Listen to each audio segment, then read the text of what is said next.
नमस्कार, मी रवि कुमार। जवाब तो आपको देना होगा बोल सरकार या सदरात 85 चका स्पेशल रिपोर्ट मध्ये आपलं स्वागत। कशा आहात आपण? मजेत ना? मजेत राहा, हिट राहा, फिट राहा आणि हो आरोग्याची काळजी घ्या। चला तर मग विषयाकडे वळूया। गेल्या 2-3 दिवसांपासून जेव्हापासून डिलिमिटेशन बिल हे भारताच्या संसदेमध्ये पडलंय, भारतीय जनता पक्ष जाणून बुजून एक नॅरेटिव्ह सेट करण्याचा प्रयत्न करतोय।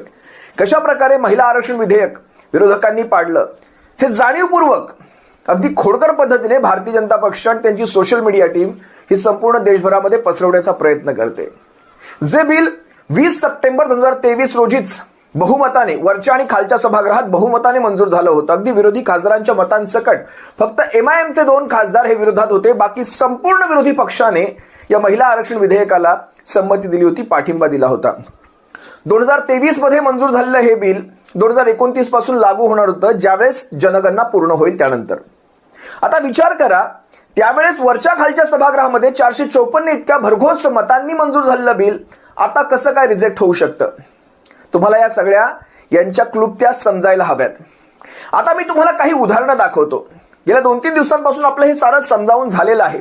आता तुम्हाला काही अशी घाणेरडी उदाहरणं दाखवतो। भारतीय जनता पक्ष या सगळ्या गोष्टींना समजवण्यासाठी कुठल्या थरापर्यंत पोहोचलाय हे तुम्हाला लक्षात घ्यायला हवं। त्यासाठी मी तुमच्या सर्वांसमोर 2 उदाहरणं ठेवतो। पहिलं उदाहरण मुंबईतनं आणि दुसरं उदाहरण छत्रपती संभाजीनगर मधून। पहिल्या उदाहरणामधली महिला, मी दोन्ही महिलांची उदाहरणं तुम्हा सर्वांसमोर ठेवतोय। पहिल्या उदाहरणामधली महिला ही मुंबईतनं आहे आणि दुसऱ्या उदाहरणातली महिला ही छत्रपती संभाजीनगर मधून आहे। पहिल्या उदाहरणातली महिला ही थोडी श्रीमंत वाटते पैशाने आणि दुसऱ्या उदाहरणातली महिला ही थोडी पैशाने गरीब वाटते। थोडी म्हणण्यापेक्षा संपूर्णच गरीब वाटते। ही दोन्ही उदाहरणं तुम्हाला काय सांगतायत पहा। पहिल्या उदाहरणातली ही महिला एवढी चिडलेली आहे, ती जवळपास दीड तासापासून या सर्वांची एक नौटंकी पाहत आहे।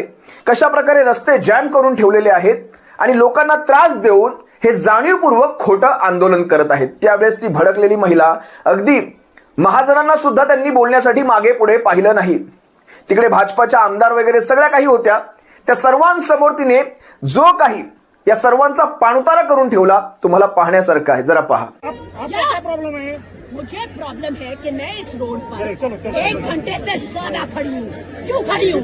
कहाँ पे वहाँ व्हीकल है आपका? चलो चलो चलो चलो, आवाज कम करो, आवाज कम करो, आवाज कम करो।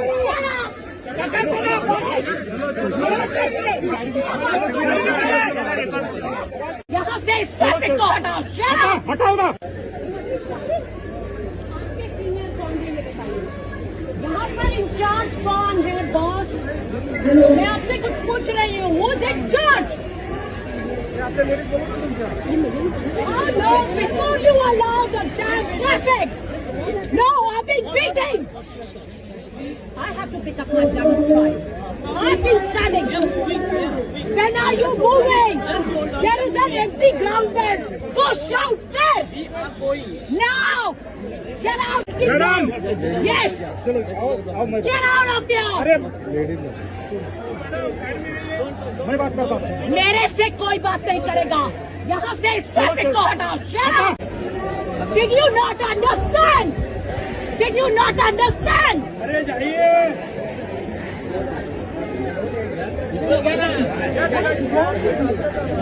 No, what is wrong with you?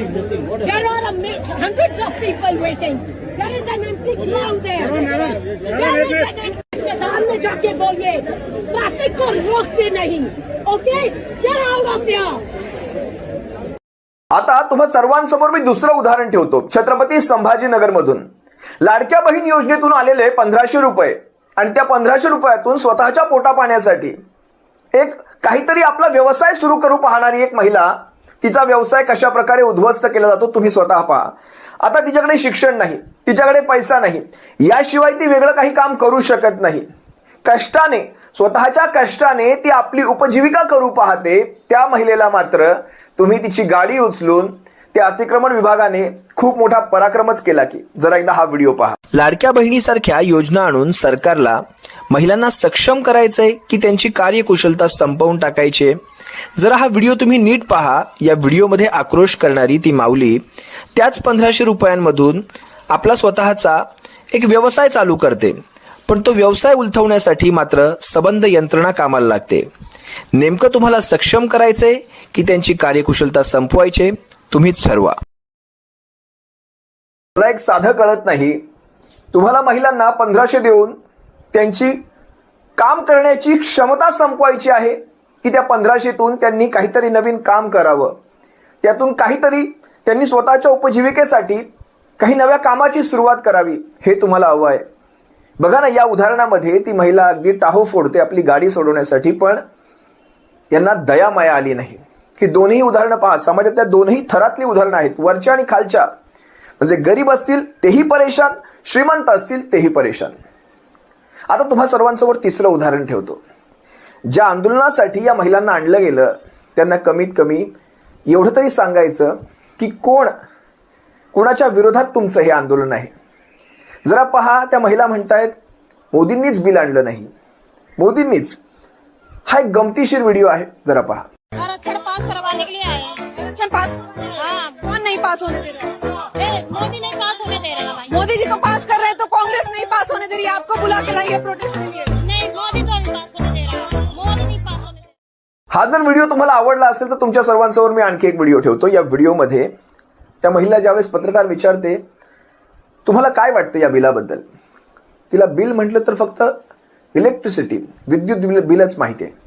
भाव खूप जास्त वाढलेले आहेत बिलाचे.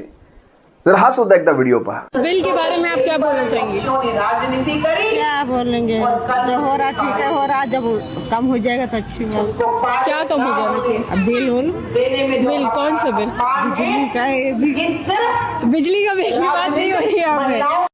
ज्या महिलांना या सगळ्याची काहीच माहिती नाही त्यांना तुम्ही आंदोलनासाठी उभं करता. उभ्या देशभरामध्ये तुमच्या विरोधात चीड आहे, प्रचंड चीड आहे. आणि ती चीड तुम्हाला पुढच्या 5 राज्यांच्या निवडणुकात दिसेल. पण एक लक्षात घ्या, चला ह्या तरी यांच्यामध्ये थोडासा शिक्षणाचा अभाव दिसतो, पण ज्या नगरसेवकांना तुम्ही निवडून दिलायत, पुण्याच्या नगरसेवकांना, ते पुण्याच्या नगरसेवकांना सुद्धा माहित नाही आपल्याला घोषणा कोणाच्या विरोधात द्यायच्यात.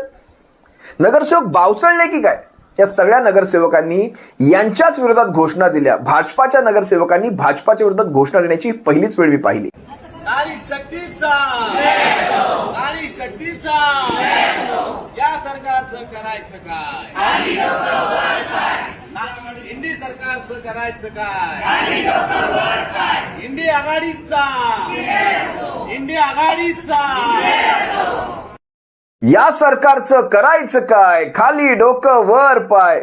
म्हणजे जो घोषणा देतोय त्यालाही माहित नाही तो कसली घोषणा देतोय, आणि त्याच्या मागे ओरडणाऱ्या त्यांनाही माहित नाही आपण काय ओरडतोय. इथे सरकार भाजपाचं, वरती सरकार भाजपाचं. आपण सरकारचं करायचं काय ही घोषणा कशी काय देऊ शकतो? म्हणजे आपण आपल्याच सरकारच्या विरोधात घोषणा ठोकतोय हेही यांना कळू नये.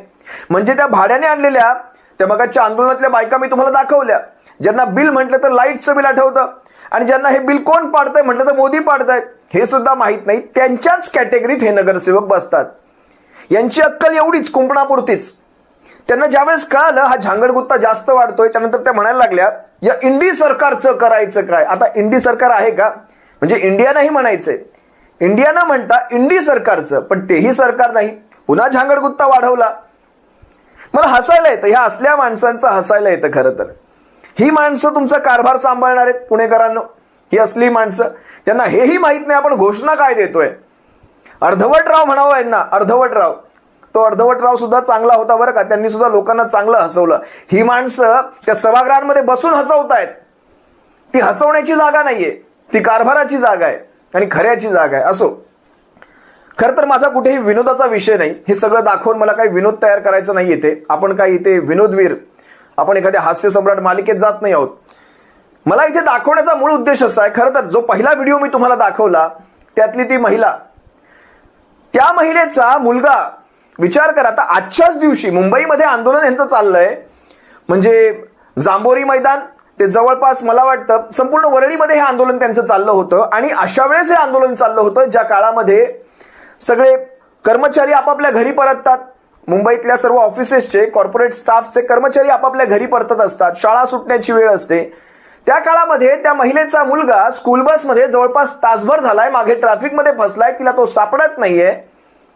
आणि ज्या वेळेस तिने प्रयत्न केला की आपण या मोर्चाच्या आयोजकांना भेटावं आणि त्यांना विनंती करावी, कमीत कमी बाजूला ते जांभोरी मैदान आहे, तिथे जा, तिथे मोकळी जागा आहे, इथे ट्रॅफिक संपूर्णपणे जाम झालेलं आहे. तिला फक्त एवढंच सांगायचं होतं, पण तिला पोलिसांनी ते सुद्धा सांगितलं नाही आयोजक कोण आहेत. कारण सध्याच्या घडीला प्रशासन, मग ते कुठलंही असो, अगदी पत्रकारांपर्यंत सगळेच्या सगळे ढिम्म झालेले आहेत. ढिम्म म्हणजे विचार करा, जे काम पत्रकारांना करायला हवं, जे काम पोलिसांना करायला हवं, अगदी त्याही दिवशी पुण्यामध्ये ज्यावेळेस संतोष पंडितांनी अशाच प्रकारचा व्हिडिओ केला, संतोष पंडितांवर केसेस दाखल झाल्या.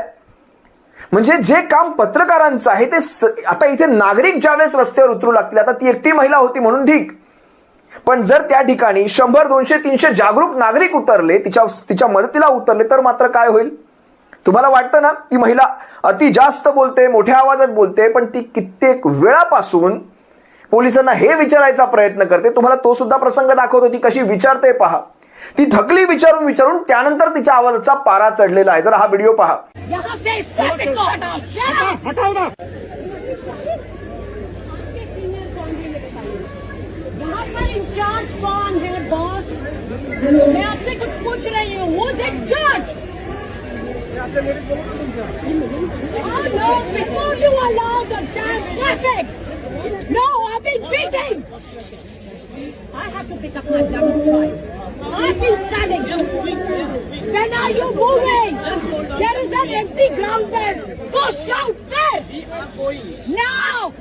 Get out now! Fuck off! किसी से बात नहीं कहाँ करनी रहते है. हैं? आप कहाँ रहते हैं? यहाँ रहते हैं. चलो आपका क्या प्रॉब्लम है?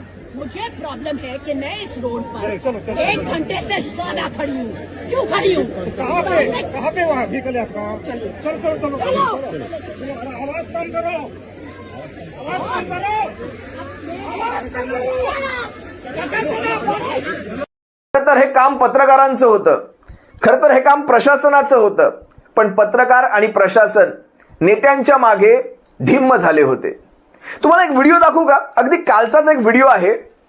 याच्यामध्ये अंजना ओम कश्यप नावाची एक पत्रकार, फक्त नरेंद्र मोदी बंगालमध्ये ती एक भेळपुरी खायला गेले दुकानामध्ये. त्या भेळपुरीनंतर अंजना ओम कश्यपने अशा प्रकारे त्या भेळपुरीचं महत्व उभ्या देशाला समजवलं. कुठल्या थराला गेली ही पत्रकारिता? म्हणजे एखाद्याची, आता मला तो शब्द नाही वापरायचा आहे खरं तर, आणि मी नाही वापरणार, कारण आपण आपल्या माध्यमाला फार सुसंस्कृत माध्यम ठेवलंय. शिवसेना एक वादळला आपण फार सुसंस्कृत ठेवलंय, पण पत्रकारांनी कुठल्या थराला जावं? जरा एकदा हा व्हिडिओ पहा. पश्चिम बंगाल के 10 करोड़ लोगों के लिए झालमुड़ी सिर्फ एक स्ट्रीट फूड नहीं है, ये एक इमोशन है, ये एक एहसास है, एक जज्बात है. भीड़भाड़ वाली गलियों की आवाज है, हर रेलवे प्लेटफॉर्म की हलचल है, गंगा किनारे की ठंडी हवा के साथ घुला हुआ स्वाद है, जिसमें सरसों के तेल की तीखी खुशबू, नींबू की खटास, मसालों की चटपटाहट, सब मिलकर एक ऐसी कहानी बनाते हैं जो हर बंगाली के दिल में बस जाती है. हे असले पत्रकार तुम्हाला वाटतं कधी प्रशासनाच्या विरोधात आवाज उचलतील? प्रशासनाच्या चुकीच्या धोरणांच्या विरोधात आवाज उचलतील? कधी सरकारच्या विरोधात बोलतील? सरकारच्या चुकीच्या पावलांच्या विरोधात बोलतील? सरकारला धारेवर धरतील? हे असले पत्रकार कधी करतील? म्हणजे नरेंद्र मोदींनी एक दिवस भेळ काय खाल्ली, दुसरा सबंध दिवस आपल्या चॅनलवर त्या बंगालच्या भेळची तारीफ करण्यामध्ये जे पत्रकार घालवू शकतात, ते खरंच सरकारला कधी जाब तरी विचारतील का? त्यांच्या एखाद्या चुकीच्या धोरणाविषयी कधी विचारतील? कधीच नाही. आता त्या महिलेला खरं तर पोलीस घेऊन गेले. तिच्यावर खरंच कुठली कारवाई खरं तर करण्यात येऊ नये. ती तिथली स्थानिक आहे. ती सांगते की मी गेल्या 2 तासांपासून मी माझ्या मुलाची वाट पाहते, स्कूल व्हॅन मध्ये अडकलाय, मागे प्रचंड ट्रॅफिक आहे, कुठे आहे हेच माहिती नाहीये. आपण ती काय म्हणते इंग्रजीमध्ये, there is empty ground there, go and do it there. बाजूलाच रिकामं मैदान आहे, आपण तिथे जा, तिथे जाऊन हे आंदोलन करा. पण विचार करा, आता खरं तर जांभोरी मैदान, मला वाटतं ती जांभोरी मैदानाचा उल्लेख करत असेल, कारण तो जांभोरी मैदानाचाच भाग आहे. वरळी डोम, जांभोरी मैदान. आपण मुंबईत नसाल तर तुम्हाला कळेल, विशेषतः हे वरळीतच का केलं गेलं हेही तुम्हाला चांगलंच कळालं असेल. वरळी हा कुणाचा विधानसभा क्षेत्र आहे. विचार करा, पत्रकारांनी खरं तर इथे प्रश्न विचारले पाहिजेत. तुम्ही लोकांना एवढं ट्रॅफिकमध्ये अडकवलात, कशासाठी अडकवताय? पण नाही विचारलं गेलं. ठीक आहे, त्या महिलेने विचारलं, खरं तर तिला एक मानाचा जय महाराष्ट्र बनतो. त्या महिलेने ती डेअरिंग केली. आज सगळ्या बातम्यांमध्ये ती सगळी तीच आहे. खरं तर तिच्यासाठी तिच्या पुढच्या कामांसाठी हे काही चांगलं नाही, कारण आज ती सगळ्यांच्या निशाण्यावर आलेली आहे. पण तरी सुद्धा त्या महिलेने ती डेअरिंग केली आणि हे असंच असलं पाहिजे. आज बघा, भेळ खाणाऱ्यांची तारीफ ही मीडिया करते. जर तुम्हाला तारीफच करायची आहे, मग ती भेळ 10 रुपयांमध्येच मिळावी यासाठी जी महिला तिथे मुख्यमंत्री आहे त्या ममता बॅनर्जीची करा. मग आता मुख्यमंत्र्यांचा विषय निघाला, विचार करा, 18 राज्यांमध्ये भाजप आहे. एक दिल्लीचा अर्ध्या राज्याचा अपवाद वगळता किती राज्यांमध्ये महिला मुख्यमंत्री आहेत? कुठेही नाही. पण या सगळ्या गोष्टींवर कोणी बोलणार नाही. लक्षात घ्या, आज ती कंगना राणौत, म्हणजे एखाद्याने तारीफ किती करावी. मी तुम्हाला आणखी एका पत्रकाराचं उदाहरण देतो. त्या पत्रकाराने कशा प्रकारे प्रश्न विचारलाय, हे असे प्रश्न विचारले गेले पाहिजेत. कंगना राणौत कशा प्रकारे प्रश्न पत्रकाराला विचारते, तिला वाटलं तीच स्मार्ट, पत्रकार ओव्हर स्मार्ट. पत्रकाराने काय विचारले पहा. ऑन व्हाट बेसिस उनको ये उपलब्धि क्यों मिली है? ऑपोजिशन लीडर करने के लिए उन्होंने क्या तीर मारा है, क्या मुझे बता सकते हैं? 99 सीट्स लाए हैं. अरे वो 10% सीट्स चाहिए होती हैं लीडर ऑफ ऑपोजिशन के लिए, उनको आई हैं. 55 सीट्स चाहिए होती हैं, उनको 99 आई है, तो मिल गया एलओपी. ठीक है, अगर आपको ऐसे बात करनी है तो फिर इसका कोई जवाब हो ही नहीं सकता. फिर तो इसका कोई जवाब हो ही नहीं सकता. ही अशी माणसं देशाचं नेतृत्व करतात. मला नवल वाटतं या असल्या माणसांना कशासाठी त्या संसदेत पाठवलं.